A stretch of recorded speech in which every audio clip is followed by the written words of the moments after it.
आप तब श्रेष्ठ होंगे, तब महान होंगे, आपको लोग तब जानेंगे, तब पहचानेंगे जब आपके अंदर कोई काबिलियत होगी। और काबिलियत मीन्स संस्कार। आपके अंदर संस्कार, संस्कार जिसके अंदर हैं बोलने बताने के, वो अच्छे से बात। अच्छा, कई लोग बात कैसे करते हैं? गलत ढंग से बात करते हैं। उनकी बातें करने से पता चलता है कि उनके संस्कार कैसे हैं। क्यों? सही है। कोई कितना अच्छा संस्कारी है, आप कितने अच्छे संस्कारी हैं या आप कितने बुरे संस्कारी हैं, ये कहां से पता चलता है? जोर से सब लोग बताएंगे। कहां से? आपकी आपकी आपकी बातों से, आपकी बातों से, आपकी बातों से, आपके बोलने के ढंग से, आपकी शब्द शैली से पता चलता है कि आप कितने अच्छे घर से हैं और कितने दुष्ट प्रकृति के आदमी।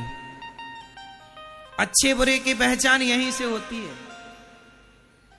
दुकान बंद है तो पता नहीं चलेगा काहे की है, जब खुलती है तो ही पता लगता है हीरे की है कि कोयले की है। ये मुंह खुलता है तभी पता चलता है कि आप अच्छे हैं या बुरे हैं। देखने में तो आप बहुत अच्छे हैं, मुंह से पता चलता।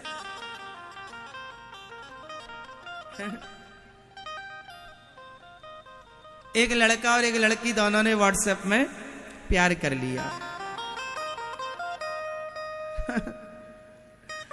सुनिए, बिल्कुल सच्ची घटना है। एक लड़का लड़की को प्यार हो गया व्हाट्सएप में, दोनों की नजदीकियां हुई और दोनों ने एक दूसरे की पसंद से शादी का प्रस्ताव रखा, दोनों ने स्वीकार कर लिया। जब शादी हो गई, अच्छा, दोनों ने बात नहीं की डायरेक्ट, केवल व्हाट्सएप पे ही बात चलती रही। शादी हो गई और जब शादी हुई तो पति ने पत्नी का घूंघट उठाया और कहा कि बताओ कहां चलोगी हमारे साथ घूमने? तो बोली कुल्लू मनाली।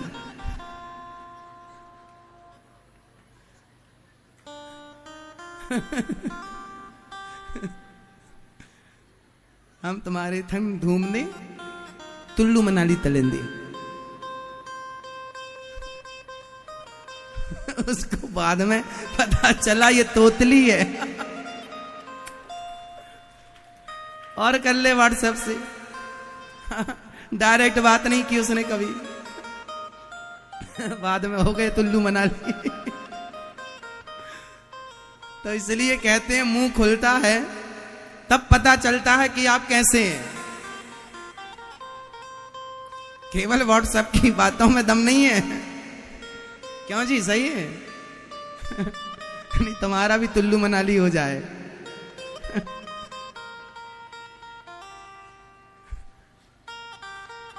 इसलिए बातचीत करने से पता लगता है कि आप कितने संस्कारी हैं। इसलिए बातें अच्छी किया करो। मुंह खुलता है तो पता चलता है कि आदमी कितना दुष्ट है या कितना सज्जन है। समझ रही हो मेरी मां? इसलिए शब्द संभाल के बोलिए, शब्द के हाथ न पाओ।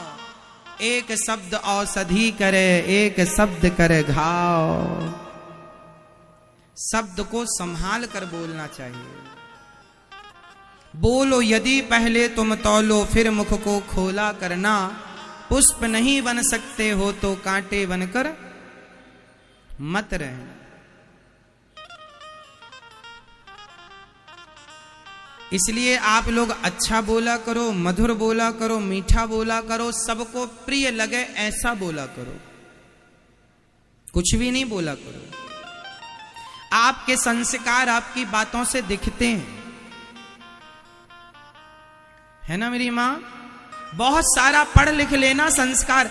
आजकल तो जितना पढ़ा लिखा आदमी है उतना ही संस्कारहीन है।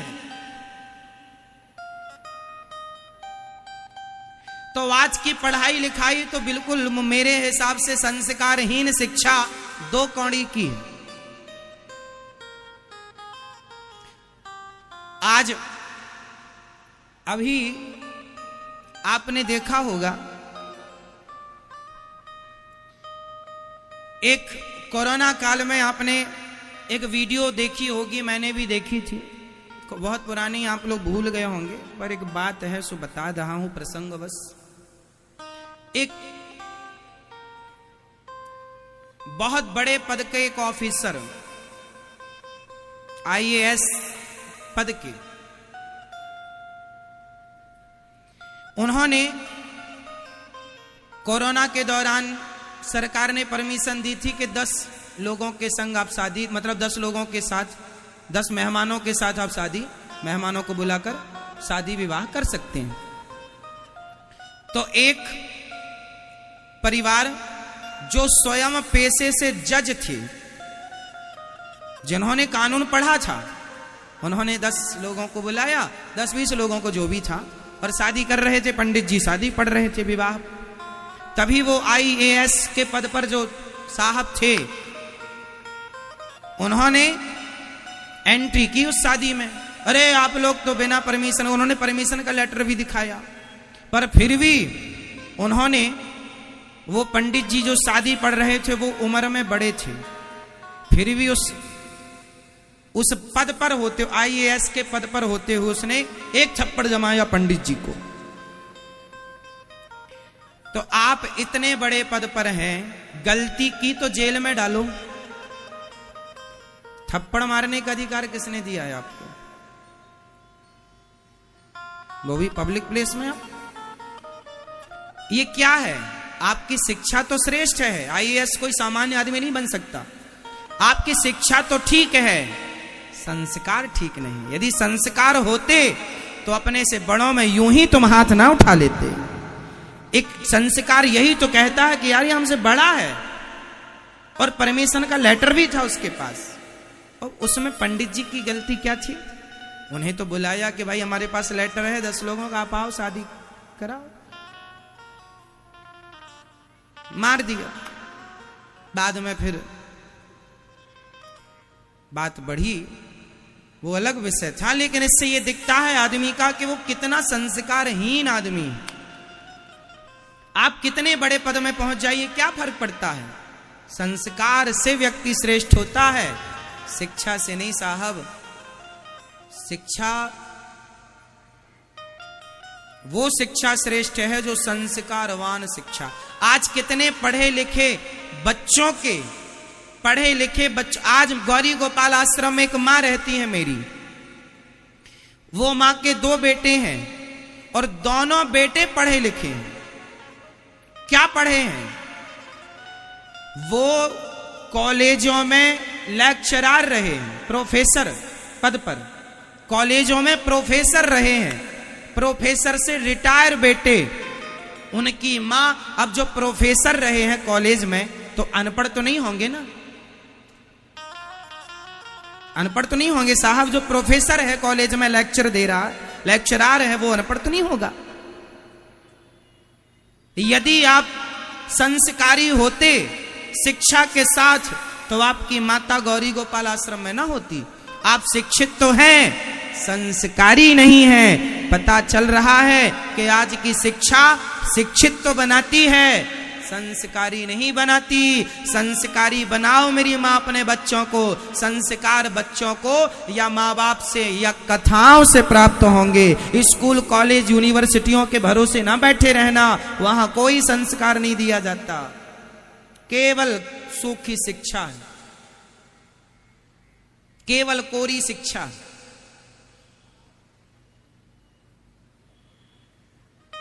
शिक्षा और संस्कार दोनों में जमीन आसमान का अंतर होता है। शिक्षा आपको अभिमानी बनाती है, जबकि संस्कार आपको नम्र बनाते हैं। विद्या ददाति विनयम।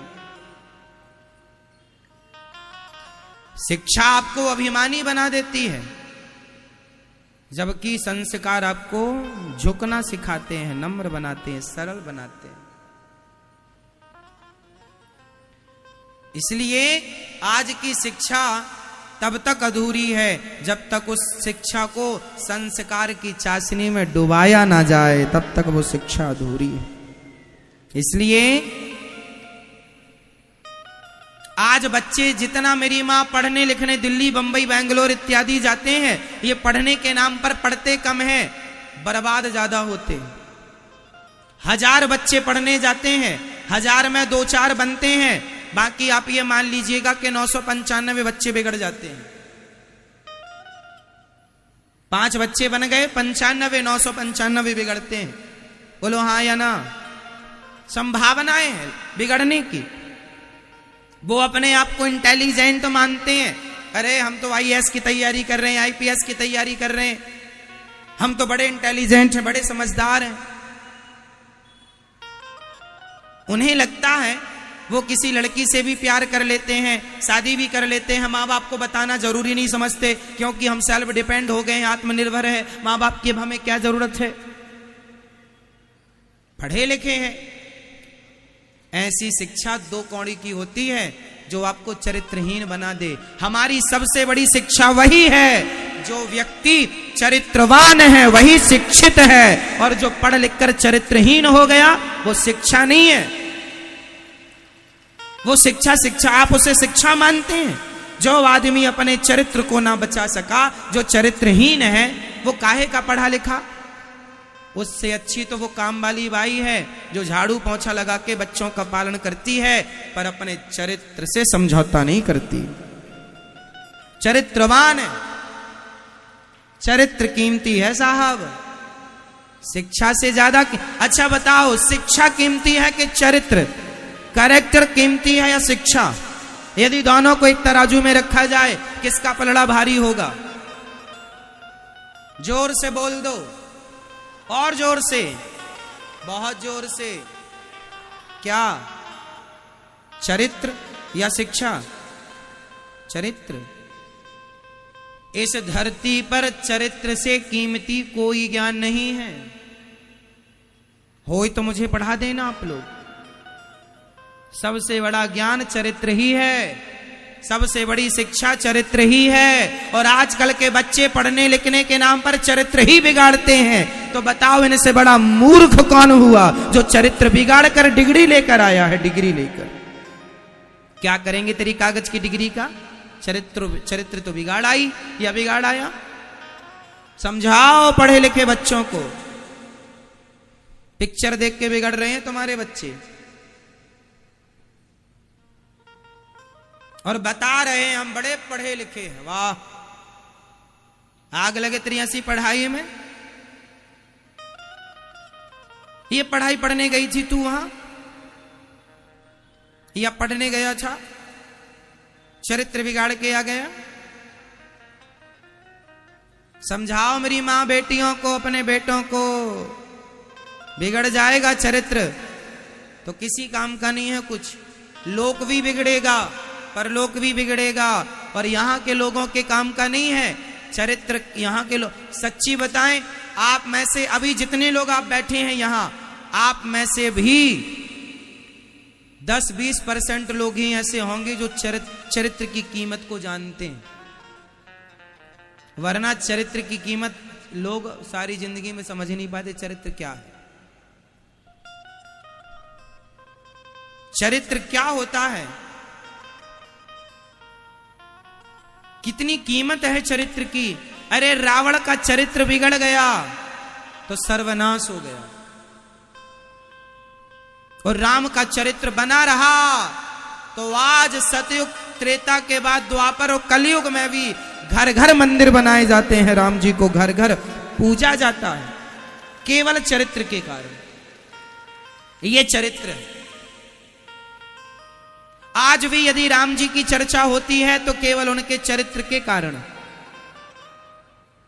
वरना चरित्र ना होता। सूपनखा आई थी राम जी के पास, राम जी सूपनखा पर मोहित हो गए होते, उसके संग रह गए होते अपनी पत्नी को छोड़ के, तो क्या राम कथा होती? चरित्र ही राम कथा है, चरित्र ही राम है, और राम ही चरित्र है। पूरक हैं दोनों एक दूसरे के। क्यों मेरी मां, क्या कहती हो आप? इसलिए प्राण जाए पर चरित्र ना जाए। बोलो, प्राण जाए पर। झांसी की रानी जब गोली लग गई घोड़े को, घिर गई अंग्रेजों से, तो आखिरी में संत की कुटिया की घास अपने ऊपर डालकर आग लगाती है। संत जी कहते हैं, झांसी की रानी क्यों बेटा मर रही हो, आत्महत्या करना पाप है।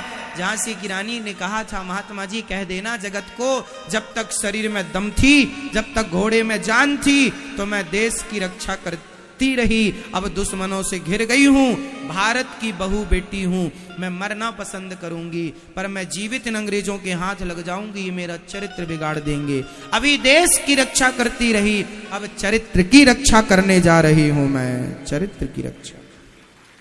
मर गई पर चरित्र पर आंच नहीं आने दिया। ये शिक्षा रही है भारत की, ये शिक्षा। ये नहीं कि मैडम पढ़ने गई और वहीं शादी वादी करके आ गई, और शादी भी कर लिया, माँ बाप को भी नहीं बताया, और शादी करने के बाद पता चला जिससे करी वो ऑलरेडी शादीशुदा है।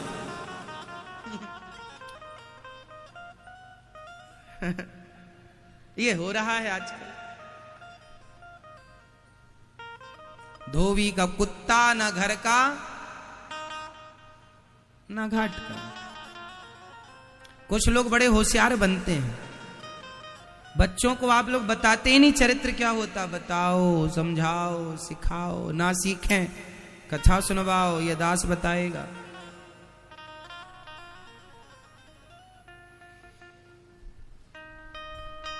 नामकरण संस्कार भगवान का हुआ, हमारे जीवन संस्कार से बंधा है, संस्कार की बेड़ियों से बंधा है। आप बताइए, आप स्वतंत्र हैं या नहीं? जोर से, आप में से कितने लोग स्वतंत्र हैं? हाथ उठाओ।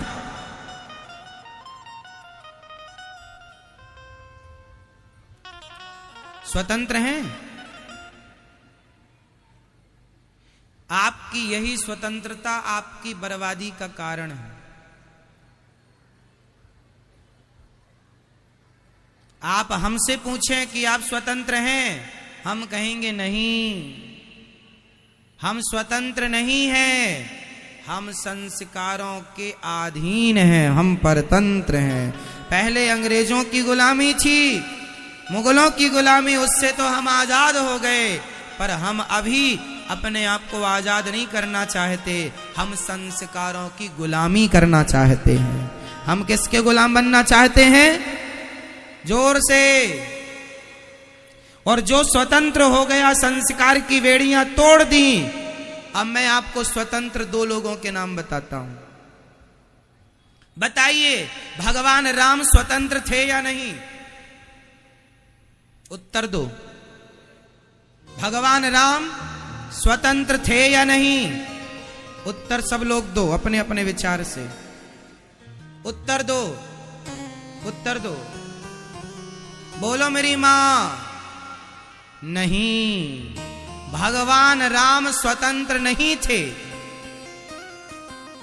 भगवान राम भी मर्यादा की बेड़ियों में बंधे थे। यदि स्वतंत्र होते तो उन्हें मर्यादा पुरुषोत्तम ना कहा जाता। राम मर्यादा की बेड़ियों में, अरे मर्यादा ही थी तब ना मां के कहने से 14 साल के लिए निकल गए, वरना आज के बेटे को मां कह दे कुछ भला मान ले बेटा। आजकल का तो बेटा मां को ही बाहर का रास्ता दिखा देता, चल बाहर, मेरी पत्नी ने कहा तुझे बाहर निकालने का, चल। राम जी स्वतंत्र नहीं थे, मर्यादाओं के बंधन में बंधे थे। इसलिए आप भी अपने आप को स्वतंत्र मत कीजिएगा। आप भी मर्यादा, संस्कारों की बेड़ियों में, बंधन में जकड़ के रखिएगा अपने आप को। जरा भी आजाद कर देंगे, ये मन बड़ा चंचल भाग जाएगा कहीं का कहीं। अब मैं दूसरे का नाम बता रहा हूं, बताइए, सूपनखा स्वतंत्र थी या नहीं? उत्तर दीजिए। मैया भैया, आप सब शिक्षित हैं, पढ़े लिखे हैं, समझदार हैं, सोच के बोलिएगा। सूपनखा स्वतंत्र थी या नहीं? उत्तर दो, हां या ना, और जोर से, हां या ना। हाँ कह रहे हैं आप लोग, गलत उत्तर है। 20 करोड़ हार गए आप।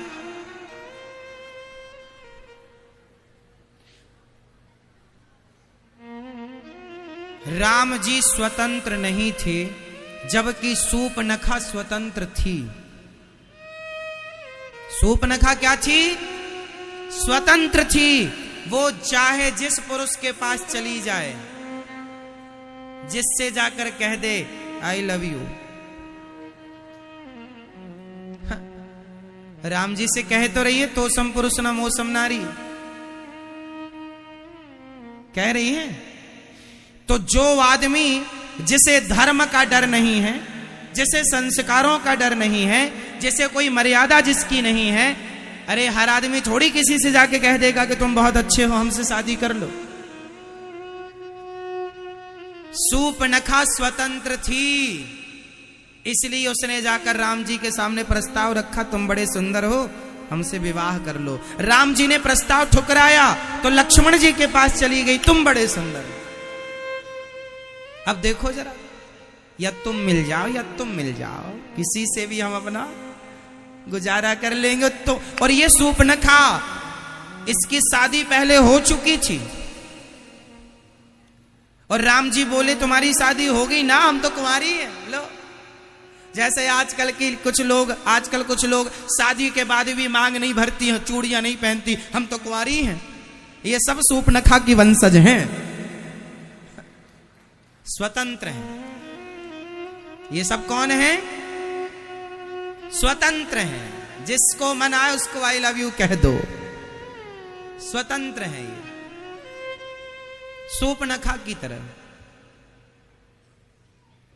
सूपनखा कहती है राम जी से विवाह कर लो। राम जी बोले नहीं करेंगे तेरे से विवाह, हमारी पत्नी है। ये देखो, ये मर्यादा है। राम जी स्वतंत्र नहीं है ना, वो बंधे हैं मर्यादा में कि मैं शादीशुदा हूं, मेरी क्या मर्यादा, गृहस्थी की क्या मर्यादा है। एक पत्नी के बाद दूसरी नारी को मां, बहन, बेटी के रूप में देखना है, ये मर्यादा है। जबकि सूपनखा की शादी हो गई, फिर भी वो कहती है, उसका पति मर गया था, विद्युत जिह्वा नाम था सूपनखा के पति का, रावण ने मार दिया था। कह रही है मैं कुंवारी हूं, लो झूठ बोल रही, और भगवान से ला, ये स्वतंत्र है। आजकल जो लड़की जो लड़का कहते हैं ना हम स्वतंत्र हैं, हमें किसी का कोई दबाव नहीं चाहिए, हम स्वतंत्र रहना चाहते हैं। साहब, स्वतंत्र रहने वाला या रावण बनेगा या सूपनखा बनेगी। महिला होगी तो सूपनखा और पुरुष होगा तो रावण। ये स्वतंत्र, रावण भी स्वतंत्र था, जो मन में आया करता था, किसी की बात नहीं मानता था, बाप की नहीं मानता, माँ की नहीं मानता। हनुमान जी समझाने गए, नहीं माना। राम जी समझाए, नहीं माना। अंगद जी समझाए, नहीं माना। विभीषण जी समझाए, नहीं माना। माल्यवंत जी ने समझाया, नहीं माना। विश्रवा ने समझाया, नहीं माना। बाप की नहीं माना उसने। स्वतंत्र है रावण, स्वतंत्र है, सूपनखा स्वतंत्र है, जबकि राम जी स्वतंत्र नहीं है। आज के जो लड़के लड़कियां कहते हैं हम स्वतंत्र रहना चाहते हैं, साहब मर्यादा की और संस्कारों की बेड़ियों में ही बंद कर रहना, बंधन में रहना संस्कारों के, तो सुखी रहोगे। बंधन में रहोगे संस्कारों के और मर्यादा के तो राम बनोगे, और बंधन में नहीं रहोगे संस्कारों के तो सूपनखा और रावण बनोगे। इसलिए संस्कारों का बंधन स्वीकार करो। किसका बंधन? संस्कारों का।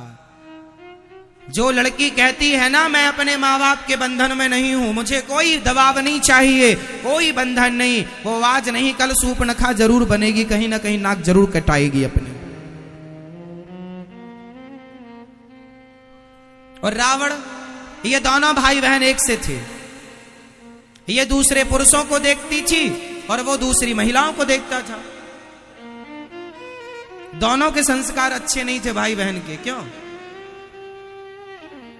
क्या कहते हैं आप? इसलिए अपनी बेटियों को, अपने बेटों को जरा मेरी बात समझा देना, बेटा तुम स्वतंत्र नहीं हो, तुम्हारे ऊपर माँ बाप के सम्मान का दबाव है, कुल खानदान की इज्जत है। अच्छा बताओ, ये दास अनिरुद्ध है। मेरे साथ किस किस की इज्जत जुड़ी है बताओ? मेरे साथ मेरे कुल खानदान की इज्जत है, मेरे गुरुजी की इज्जत है, मेरे उन तमाम भक्तों की इज्जत है जो मेरा आदर करते हैं, जो मुझे अपना पुत्र अपना भाई मानते हैं, उनकी भी इज्जत मेरे से है। यदि सही रास्ते पर चलूंगा तो मेरे सही रास्ते पर चलने से आपकी इज्जत बढ़ेगी, और मैं गलत रास्ते पर निकल पड़ूं तो आपकी इज्जत घटेगी। एक इंसान से कितने लोगों का सम्मान जुड़ा होता है, हाँ या ना? उसी प्रकार एक लड़की से, एक लड़के से उसके माँ बाप, खानदान, कुटुंब, परिवार, तमाम लोगों का सम्मान जुड़ा होता है। मेरी माँ, मेरी बहनों, गलत काम ना किया करो। तुम एक हो, पर तुम्हारे एक होने से तुम्हारे पूरे कुटुंब खानदान का तुमसे सम्मान जुड़ा है। पूरे गांव का, एक लड़की गांव में गलत काम कर दे तो पूरा गांव बदनाम होता है, परिवार तो होता ही है। एक लड़की गलत काम कर दे तो उसके पूरे परिवार में बदनामी हो जा रही, तुम्हारे परिवार की लड़की ऐसी है, उसके परिवार में लड़का लड़की मिलना मुश्किल हो जाता है शादी विवाह के लिए। अरे तुम्हारे खानदान की लड़की भाग गई, पता नहीं दूसरी भी ऐसी होगी, पता नहीं तीसरी भी ऐसी होगी। एक लड़की के गलत निर्णय लेने से पूरा कुटुंब बदनाम हो जाता है, खानदान। तो क्या हम बदनाम करने आए हैं? एक इंसान से सबकी इज्जत लगी होती है। मेरी माँ, मर जाना मेरी बहनों बेटियों, पर अपने चरित्र पर कभी उंगली ना उठने देना, अपने चरित्र पर कभी दाग ना लगने देना। यही जब थोड़ा जियो, मर जाओ, सम्मान से मर जाओ। चरित्रहीन होकर के जिंदा रहने से भी कोई फायदा नहीं। प्राण जाए पर चरित्र ना जाए। बोलो मेरे संग, प्राण जाए पर चरित्र ना जाए। आप मानते हैं इस बात को कि आपसे आपके पूरे परिवार का सम्मान जुड़ा है? आप में से कितने लोग इस बात से सहमत हैं कि एक इंसान से उसके पूरे घर परिवार, कुटुंब, खानदान, गांव, इज्जत जुड़ी होती है एक आदमी से, चाहे लड़की हो या लड़का हो? हाँ या ना? जुड़ा है। एक की गलती तमाम लोगों को रुलाती है, एक की गलती लोगों को रुलाती है। मैं अच्छा करूंगा तो मेरे अच्छाई से आप लोगों का भी नाम ऊंचा होगा कि हाँ, हमारे भारत में ये अच्छा कर रहे हैं, हम भी करेंगे। एक आदमी सही करता है, 10 लोगों को बल मिलता है। और एक आदमी, अभी आपने देखा होगा कुछ लोग जिन्होंने गलतियां की, जिन्हें जेल मिला, उनके कारण आज कितने लोगों को रोना पड़ा, कितने लोग, हमारे धर्म पर भी लोगों ने उंगलियां उठाई। एक की गलती के कारण धर्म तक बदनाम हुआ। एक आदमी गलती करता है और धर्म तक बदनाम हो जाता है। एक से, एक की कितनी कीमत है समझो। उनसे जुड़े जितने लोग वो जेल में हैं, उनने कभी सोचा नहीं कि उनसे लाखों लोग जुड़े हैं, लाखों लोगों की श्रद्धा आपसे है। आप गलत काम करेंगे तो उन लाखों लोगों की श्रद्धा का क्या होगा? एक्चुअली होता यह है कि जब एक आदमी गलत करता है ना, तो उससे जुड़ी जो श्रद्धाएं लोगों की होती हैं, वो व्यक्ति अपनी गलती से उनकी श्रद्धाओं का मर्डर कर देता है, हत्या कर देता है। हत्यारा है वो, जो लोगों की श्रद्धा को तोड़ दे, नष्ट कर दे, मार डाले। इसलिए मर जाना श्रेष्ठ है। चरित्र पर, आपके चरित्र पर उंगली न उठनी चाहिए। चरित्र का पाठ पढ़ो और बच्चों को पढ़ाओ। चरित्रवान बनो और औरों को चरित्रवान बनाओ। आप